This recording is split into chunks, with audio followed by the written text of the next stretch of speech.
नमस्कार दोस्तों, स्वागत है आपका स्पिरिचुअल नॉलेज यूट्यूब चैनल पर। आज हम इस वीडियो में ओशो के बचपन से जुड़ी कुछ हैरान कर देने वाली घटनाओं पर बात करेंगे। तो चलिए वीडियो को शुरू करते हैं। ओशो रजनीश का बचपन कई अनोखी और हैरान कर देने वाली घटनाओं से भरा था। उनका जन्म 11 दिसंबर 1931 को मध्य प्रदेश के कुचवाड़ा गांव में हुआ था। उनके बचपन से जुड़ी कुछ खास और रोचक बातें इस प्रकार हैं। नंबर 1, मृत्यु का गहरा अनुभव। जब ओशो सिर्फ 7 साल के थे, तब उनके दादा की मृत्यु हो गई। इस घटना ने उन्हें गहराई से प्रभावित किया और जीवन मृत्यु के रहस्य को समझने के लिए प्रेरित किया। नंबर 2, विद्रोही स्वभाव। बचपन से ही ओशो में प्रश्न पूछने और परंपराओं को चुनौती देने की आदत थी।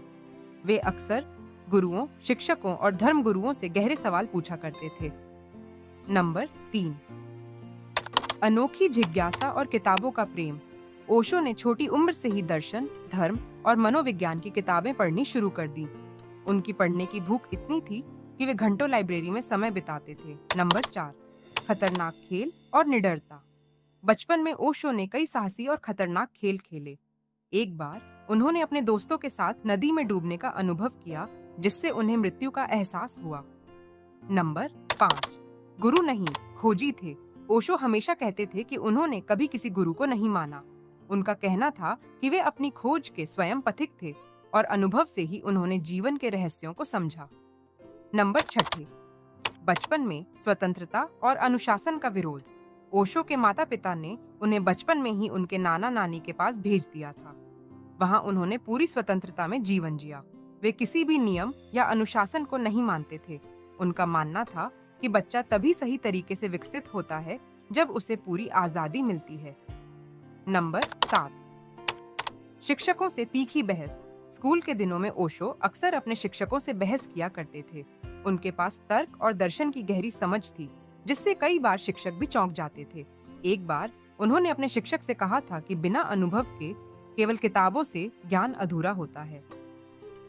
नंबर, साधना और ध्यान की शुरुआत। ओशो ने मात्र 7 वर्ष की उम्र में ध्यान, मेडिटेशन करना शुरू कर दिया था। वे अक्सर अकेले बैठकर मौन साधना करते थे। बाद में उन्होंने ध्यान की अपनी अलग विधियां विकसित की, जैसे डायनामिक मेडिटेशन। नंबर 9, जोखिम लेने की प्रवृत्ति। ओशो बचपन में जोखिम लेने से कभी नहीं डरते थे। एक बार उन्होंने अपनी सांस रोकने का प्रयोग किया ताकि मृत्यु के निकट अनुभव को समझ सकें। उनके दोस्त और परिवार इस तरह के प्रयोगों से हैरान रहते थे। नंबर 10, तीव्र बुद्धि और बहुमुखी प्रतिभा। ओशो का पढ़ाई में मन नहीं लगता था, लेकिन वे किताबों के प्रेमी थे। उन्होंने अपने स्कूल और कॉलेज के दिनों में हजारों किताबें पढ़ लीं, जिनमें दर्शन, धर्म, राजनीति और मनोविज्ञान से जुड़ी पुस्तकें शामिल थीं। नंबर 11, तार्किकता और संदेह। ओशो ने बचपन से ही धर्म और परंपराओं पर सवाल उठाने शुरू कर दिए थे। वे मूर्ति पूजा, जातिवाद और रूढ़ियों के सख्त विरोधी थे।